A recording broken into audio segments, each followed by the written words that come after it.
What's going on, everybody? Welcome back into TTP Sports. And as this very long All-Star break week comes to basically a close, this is the final day before games are ramped back up tomorrow. This weekend, Phillies play a series with the Pittsburgh Pirates in Pittsburgh tomorrow through Sunday. Then they also go to Minnesota after that before the rest of the second half schedule basically kicks up from there. And definitely been a long week, but I do think it's kind of more of a needed week from day to day watching the Phillies so many times. And there's definitely some stress involved in that. So it definitely feels nice to just have that 4 day break, that 4 day cushion of just not worrying about watching the Phillies and everything like that. Always stressing watching this baseball team because that is the life of a Philadelphia sports fan. You stress 24/7 when you're watching your teams play. And Home Run Derby definitely was entertaining. Alec Boehm gave us a nice ride. Almost made it to the finals. Basically got into a swing off with Teoscar Hernandez. If it only wasn't for his batting practice pitcher, basically. If he could just throw a little more strikes, a little more balls over the zone, maybe Alec Boehm could have found himself in the finals with Bobby Witt Jr. Maybe that could have been the case, and we could have been talking about Alec Boehm possibly winning the Home Run Derby. All-Star game, definitely entertaining. Phillies players definitely had their influence. The three-way interview between Boehm, Turner, and Harper was definitely entertaining. Boehm had a hit in there. Turner made a nice defensive play over at shortstop. He also had a hit in the All-Star game. Bryce had a hit double in the All-Star game as well. Christopher Sanchez had his appearance. He only threw 2 pitches before it got taken out of the ball game. He got 2 outs on 2 pitches. So I don't know what the reasoning was there, but I guess the manager for the NL was trying to get at least everybody some action that was in the bullpen and all the pitchers some use there. I believe Matt Straw made an appearance for a quick little bit there, and same thing with Jeff Hoffman later on in the All-Star game. So the Phillies definitely made their influence unscathed at least. So definitely entertaining All-Star game overall. Ohtani completely nuked the ball, and Duran won MVP after he nuked the ball. So fun all around. And then, basically the past couple of days have been quiet as we're getting into the last stages of this All-Star break, and we're getting basically into the final stretch, which is basically the second half of the MLB season, as you're fighting for the postseason at the end of the day. And that's where this Philly team stands right now. Best record in baseball, first place in the NL East, first place in baseball record-wise all around, like I said. And, the trade deadline is coming up. It's basically after this weekend end. It's a week away at this point, so a week and a half, we'll say, from today. I believe it is July 30th, which is the trade deadline, which is basically right around the corner. So it's going to come up on us very quickly. We're going to be starting to hear so many rumors as the days start to dwindle down. We'll probably see some pre-trade deadline trades, maybe a week before the trade deadline. Maybe something big happens before the trade deadline that we didn't expect or something like that. So it's definitely going to be an entertaining week in terms of the rumor mill as we get closer and closer towards deadline day. And we'll see what Dave Dombrowski and the Phillies, how active they're going to be, because the Phillies are in a place right now, like I said, best record in baseball. They have World Series aspirations for this, not only this year, for the year after that, the year after that, because unlike some people say, a lot of Phillies fans say the window is very short because a lot of these guys are on the wrong side of 30, blah, blah, blah, blah, blah. I don't believe that whatsoever. I do believe you have a few-year window after this year even, because Bryce Harper is right in his early 30s, like what, 31 or something like that. Trey Turner around the same age, Kyle Schwarber around the same age. Then you have guys like Bryson, Stott, Alec Boehm, Brandon Marsh on the later stages of 20. You still have Nola, who just locked in on his extension. Zach Wheeler just signed an extension. You still got JT Realmuto. JT Realmuto is really the only guy that is in nearing his mid-30s at this point. So you still, I would say, have a good, after this season, I would say you still have a good maybe 2, 3, 4 year window of contention with this squad. That's what I firmly believe at this point, and I don't think this trade deadline is going to dictate what happens the years previous after this. I believe every move Gardner towards this trade deadline is most likely just going to be for this playoff run, or who knows, it could be for some years to come. It depends on the player that you do acquire and the years of control that that player has on their contract. And basically, like I said, all the rumors going to be starting pretty soon. Of Phillies fans are preaching what they want right now, and we all know that Phillies fans I believe this is the case because they gone completely gung ho and completely fell in love with the idea of Brent Rooker and Mason Miller from the Oakland Athletics, especially what those guys, did in Citizens Bank Park before the All-Star break win in the series. Brent Rooker was smashing 450-foot bombs consecutively, it felt like, because that's how much he was mashing in that series. He was completely on a tear. And then whenever you see Mason Miller come out of the bullpen, he just basically throws 103, 104 mile an hours with ease. It looks like it's very simple to him. He just throws it right down your throat. No wonder why people fell in love with those two type of players, because you got a guy that just mashes home runs and would fit ideally with this Phillies lineup, and a guy that you could put into the back end of your bullpen, because there's still some Phillies fans that are, complaining, we need a true closer, we need a lockdown, shutdown guy, and then they see a guy that's in the bullpen that throws 103, 104 with some pretty untouchable stuff, and they're like, oh, that's our guy that we could plug back in there in the ninth inning. Then you could have Jeff Hoffman in the eighth, maybe mixed in there with Jose Alvarado in the seventh or even the eighth. It's interchangeable. Then you work around, all the other guys that are in the bullpen. Maybe it takes some leverage off some certain guys that are struggling currently, because a lot of people are still thinking about Jose Alvarado. The way he just hasn't been the same. Seranthony Dominguez this year really just has not been, basically for 2 seasons now, Seranthony Dominguez has not been, the best product out there. And yes, it would apply some depth into the bullpen. But is that the route that Dave Dombrowski goes? I don't think so. Personally, I don't.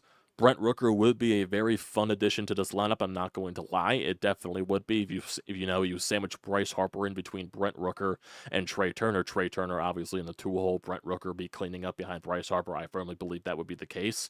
Yes, that would be a very entertaining thing to see what Brent Rooker can do this year, because he can mash the ball like this entire Phillies lineup can. But Brent Rooker is going to be forced to play the outfield, because you're not going to force Kyle Schwarber to play the outfield, because Brent Rooker has been a DH basically this entire year with Oakland. And putting Brent Rooker out there in left field is basically the similarity of putting Kyle Schwarber back out there in the outfield, or even a comparable to Rhys Hoskins. That's basically what you're putting out there. And would his offensive production diminish what he's doing in the defense in the outfield? Would it just, completely overvalue what his defense provides? Most likely, but I don't think that's the route that Dave Dombrowski goes. I don't think he wants, if you package up something for a Brent Rooker and a Mason Miller, it's most likely going to have to be in the conversation of an Aiden Miller, of an Andrew Painter or something like that, even a Justin Crawford possibly. And is Dave Dombrowski going to be willing to go down that road for those two specific caliber of players? I'm not entirely sure. In my personal opinion, Luis Robert is still the dream of mine, because I do believe he just perfectly fits the mold of what I want a Philadelphia Phillies center fielder at this point, because he's good with the bat. Obviously, he hits for power. I know his numbers are down this year, but that's also granted because he's been injured a lot. And yes, injuries are a major concern when you're talking about a guy like a Luis Robert Jr., but former #1 overall prospect in Major League Baseball not that long ago, still very young, still has a lot of control left on his contract, still has a boatload of potential. And I believe, with the way this Phillies clubhouse is, with the way this organization is ran now, I do believe they can unlock the potential of Luis Robert, especially if you bring him into this clubhouse with how close and connected everybody is. You get Luis Robert into a batting cage with Kevin Long, maybe he fixes some stuff there. And Luis Robert also gives you a really good glove out there in center field, basically. So you would have the best, and he also runs the base as well.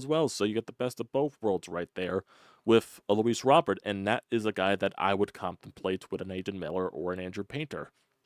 That's what I would contemplate for. Now, like I said, is Dave Dombrowski going to go all in for a guy like a Luis Robert Jr.? I have no idea. My expectation right now, he goes into a few different paths. I think he gets some depth for the outfield, obviously, whether that's a platoon option for Brandon Marsh, and also maybe it just not a sexy name type of center fielder or something like that. I do believe he goes after two caliber of outfielders, because, like I said, one to platoon with Brandon Marsh and one to play just in center field full time. I think that's the route that he goes. And then, obviously depth for the bullpen, because you can never utilize enough bullpen arms in your pen. And I do think now, with the upbring of the injury concerns with your starting rotation, specifically with Zach Wheeler's back spasms and Ranger Suarez's dead arm. And also, you got to think of it right here for Ranger Suarez and Christopher Sanchez specifically. Ranger Suarez, this is going to be his first season where he's probably going to be near 200 innings. He's never been that type of pitcher in his career at all. This is going to be his first year of doing that, and I think there was a correlation with the way that he was pitching at the end of the first half in the correlation of, you know, hasn't pitched as many innings before, so he's not used to it, and it's an adjustment time, and there's going to be growing pains with that. And with Christopher Sanchez, this is basically his first, I would say, full-fledged year of being a starting pitcher in Major League Baseball. He's usually been, a guy that's been up and down with AAA in the Major League Ball Club. Sometimes he would spend as a long reliever, as an opener in the bullpen in some years. So this is his first full-fledged season of being a Major League starter, and obviously I do think there's going to be some growing pains in the second half going along with Christopher Sanchez as well. So I would not be shocked if Dave Dombrowski goes after and possibly gets another just a depth rotation guy for your starting rotation and maybe implements a six-man rotation for the second half just so guys can get an extra day of break. They did try to utilize that last year, and it did, save some of your starting pitchers as you went into the postseason. So I wouldn't be shocked if they try to utilize that factor again. And obviously, I don't know what's going to happen with the Taiwan Walker situation. I just don't expect them to put him back into the rotation at this point. I feel like his blister issue has been resolved at some point. I just feel like it's a phantom IL stint at this point because they just don't trust him at all because he's been that dreadful as a starting pitcher this year. It's just completely lost, and it completely butchered that situation with him and Spencer Turnbull. And Spencer Turnbull, obviously we still don't expect him back anytime soon. So right now your starting rotation going into the second half is Zack Wheeler, Aaron Nola, Ranger Suarez, Christopher Sanchez, and Trevor Phillips as your fifth guy. I would think Dave Dombrowski wants to go out there and maybe get another fourth, fifth caliber starter, and then Trevor Phillips would be your sixth man in the rotation. That definitely looks a lot better. And granted, your top four is still very good, but I think at this point, with the cushion that you do have with your record and the cushion that you do have with your division lead, you can afford to go with a six-man rotation and take the priority of health on certain guys. And I think that's where Dave Dombrowski goes with that route. So in terms of outfielders, there's only one name that really comes to mind that I can think of. There's definitely been some other names out there that have been posted in the rumor mill, of course. But the one guy that I keep thinking of is Lane Thomas from the Washington Nationals. That's a guy that I feel like it fits too much with the Phillies, in my personal opinion. Maybe I'm not sure what Lane Thomas does. He play right because I believe he's been primarily a right fielder with the Nationals. I'm not sure if he's played center field before or left field. But if you do get a Lane Thomas, do you put him in left field? Do you put Brandon Marsh in center? Obviously, Nick Castellanos plays right or something like that. And when there's lefty on the mound, do you put Lane Thomas in left field still, and then you have Yohan Rojas in center field? And do you just make the center field platoon Brandon Marsh and Yohan Rojas? I'm not entirely sure. But then there also could be another factor where maybe Dave Dombrowski gets another depth outfielder just to platoon with certain guys. So, but like I said, I do believe Lane Thomas might be the obvious choice here, and I wouldn't be shocked if Lane Thomas is one of the guys that Dave Dombrowski does go after. And obviously, this is all smoke and mirrors right now. We don't know actually what Dave Dombrowski's plan is, so we don't know if he's going to just go after the depth guys. We don't know if he's going to go after the big, sexy name type of guys, like a Luis Robert, like a Cody Bellinger, like a Jazz Chisholm, like a Brent Rooker, like a Mason Miller type of guys. I'm not sure what route he's going to take. I'm just giving my opinion here, and I don't know what it's going to be. This is just a feeling that I get, and I don't believe Dave Dombrowski is going to, especially when you look at the trades that he has the past couple of seasons. He really hasn't made that big splash. He's really just acquired depth pieces, depth pitchers, depth bullpen guys, depth for the bench, and all that stuff. Really not that big of a name. Really, the only big thing that he's really done was trade, a flip-flop Logan O'Hoppe for Brandon Marsh, and maybe acquiring Noah Syndergaard as well with, trading away Mickey Moniak. But really, the past couple of seasons really hasn't been that big, big, big on the trading block. I would say the last time Dave Dombrowski probably made a huge, gigantic trade, maybe. And I'm not even sure if he made a gigantic trade when he was a member of the Boston Red Sox front office. Maybe it was when he acquired Chris Sale. I do believe that was a trade with the Boston Red Sox and the Chicago White Sox. So Dave Dombrowski definitely could have been a part of that. And also with the Detroit Tigers, I believe one of his later big trades with Detroit was acquiring David Price from Tampa. So there's definitely, Dave Dombrowski 100% is capable of making that big trade and completely is willing to trade away prospects for the right guys. But right now, is the Phillies prospect system built up enough to where you can sacrifice some pieces to go after a big name? And is a guy like a Brent Rooker and a Mason Miller worth the price of trading away Aiden Miller and Andrew Painter? That's a risk I'm not sure if Dave Dombrowski's willing to take. You know what I mean? You know what I mean?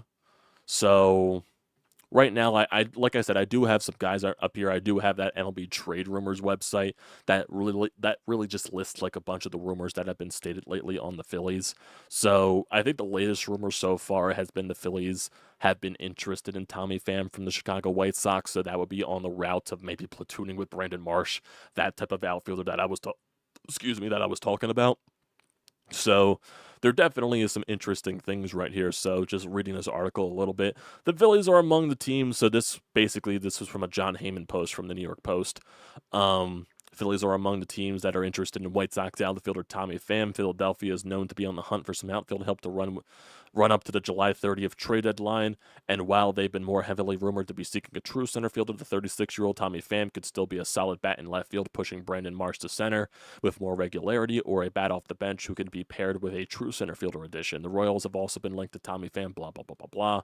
While Pham doesn't really offer defensive excellence of the current Phillies outfielders Rojas and Christian Pache, he can handle center field in a pinch. He also brings quite a bit of more offense to the table than either player. Pham's bat has cooled off since its hot start, but he's still sporting a solid 264 batting average, a 339 on base, with a 368 slugging slash line on his season with a 103 WRC plus. This is Pham's 10th full big league season and the 8th in which he's provided at least average offense. And same, with the Phillies releasing Whit Merrifield, that definitely opens up a roster spot. They bring that up right here as well.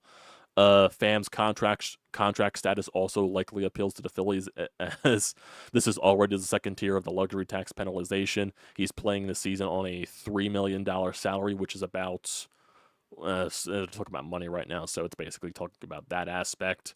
And still, obviously, the Phillies are interested in certain pieces. I'm just trying to see, get the gauge here, and you know what I mean. Try to get the gauge in certain players. There's an article right here from July 13th as well. Phillies reportedly seeking a right-handed outfielder. This is from Matt Gelb specifically. The Phillies are prioritizing finding a right-handed hitter to add to their outfield mix, according to Matt Gelb of The Athletic. Gelb adds the Phillies that Philadelphia is expected to make at least one trade to address its bench mix before the deadline. The organization cleared a spot on its bench, for a righty outfielder yesterday by parting ways with veteran utility player Whit Merrifield. That's left to the club to search for a platoon partner for lefty swinging Brandon Marsh in the field, and their internal options are fairly limited, particularly with Johan Rojas patrolling center field on a regular basis. Christian Pache and Weston Wilson are both currently on the club's roster, but neither inspires much confidence. Then it's talk about Pache, blah, blah, blah, blah, blah. Then it goes into a talk about Edmundo Sosa and Trey Turner and obvious things right there. Phillies left the Phillies to look for external options as they track down platoon partner for Marsh, who is hitting just 149 and a 222 on base and a 170 slugging against left-handers this year. Fortunately, there are plenty of potential trade candidates who can improve on that production substantially. Then he brings up certain players up here. Look at the MLB Trade Rumors Top 50 Trade Candidates list for the upcoming deadline. Reveals numbers off right-handed hitting outfield options. While top options Luis Robert Jr. is likely not in the cards for a club that appears to be looking for smaller addition pieces like Tommy Pham, Kevin Pillar, or even Miguel Andujar, could all capably fill a short side platoon role the Phillies are looking to add a candidate for. And they're talking about Kevin Pillar. I would not be interested with Kevin Pillar or anything like that.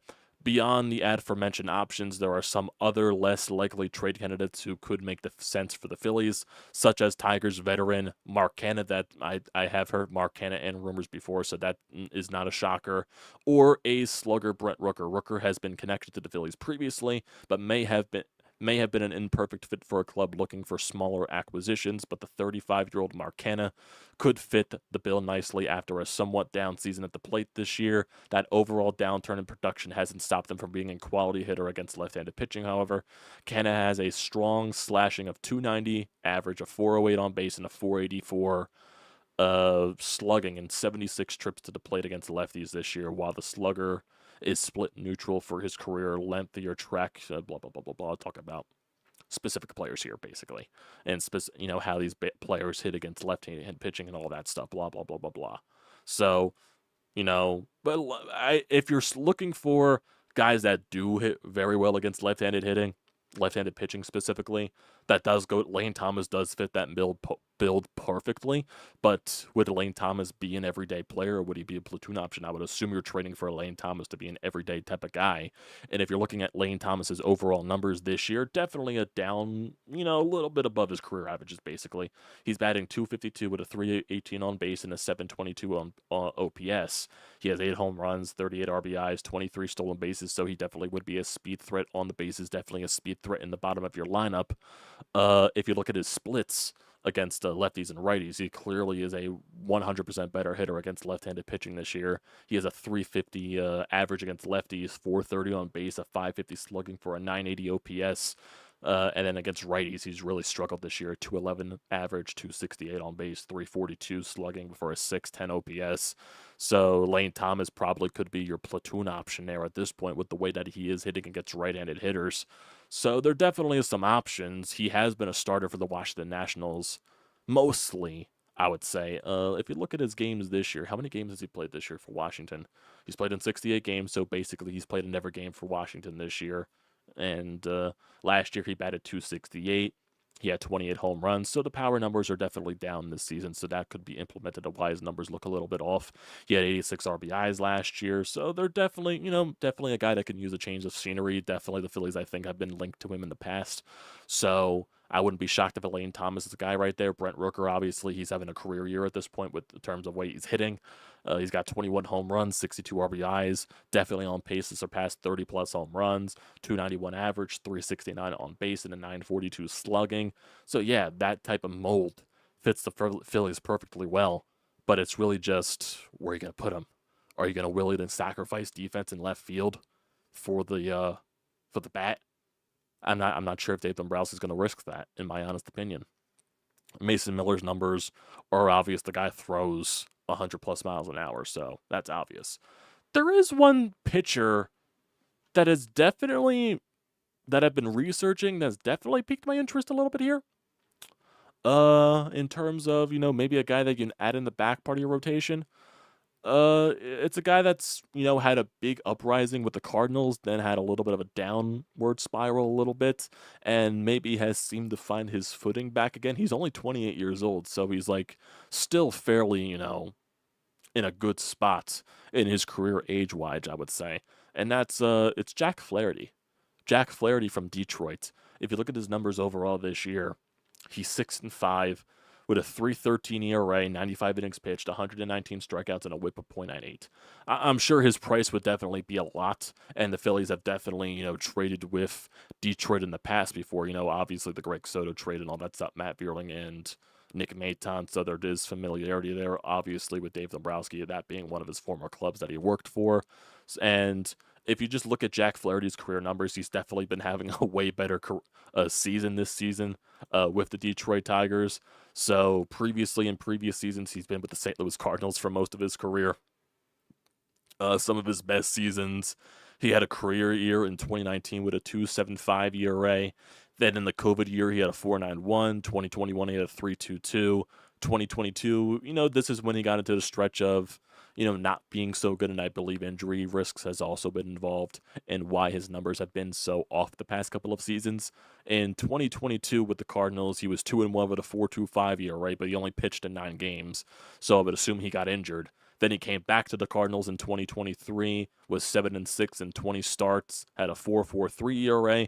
Then he got traded to the Baltimore Orioles, was 1-3 with a 6.75 in 9 starts, so he really didn't work out with the Baltimore Orioles, and this year has definitely found his footing with the Detroit Tigers, and I would not be shocked if he's a trade candidate this year. That's just something to consider right here for your back end of the rotation. That definitely would be intriguing in my honest opinion, but Dave Dombrowski be willing to pull the trigger on that? I'm not entirely sure. And then if you want to look at one of the big fishes, that's Luis Robert Jr. Obviously, I showed Brent Rooker and Mason Miller as well. But if we look at Luis Robert Jr., his numbers have definitely gone up since he's come back from injury. I believe when he came back from injury, he was batting sub 200. Now he's batting in the 230s. So his average so far this season, 236 with a 313 on base and an 804 OPS. has 11 home runs with 23 RBIs, 11 stolen bases, and yeah, definitely has been hitting a lot better in his past, 15 to 30 games. So that definitely is important to notice there. In his last 30 games, he has, what is that? In his last 30 games, he's got 6 home runs or something like that, it looks like. So there definitely is some intrigue overall. And if we look at just Luis Robert in general, this year, like I said, batting 236. Last year, he batted 264 with 38 home runs and 80 RBIs. So obviously, he would be an ideal center fielder for the Philadelphia Phillies. It's really just injuries that are the biggest concern with him. Last year, he played in 145 games, so there was little injury risk right there. 2022, he only played in 98 games, so injury right there.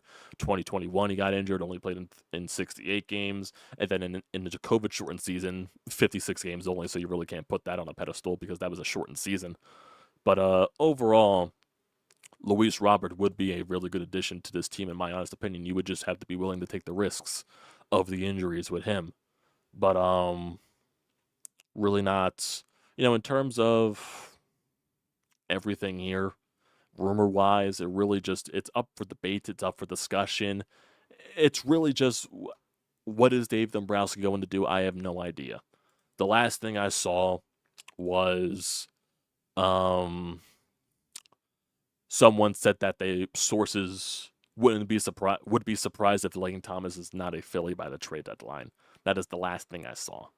I'm not sure if it's a credible source or anything like that. I don't want to call this person out. That's just what I've seen. What I've seen last. And yeah, that's basically it. I'm not sure what Dave Dombrowski's going to do. But like I said, the dream, obviously, for me is Luis Robert. I don't expect it to happen. I expect some depth guys, some platoon options, depth for the bullpen, depth for the starting rotation. I think he goes in a little bit different directions here. For the trade deadline, I don't think he goes for that big name. I don't see that happening, in my personal opinion.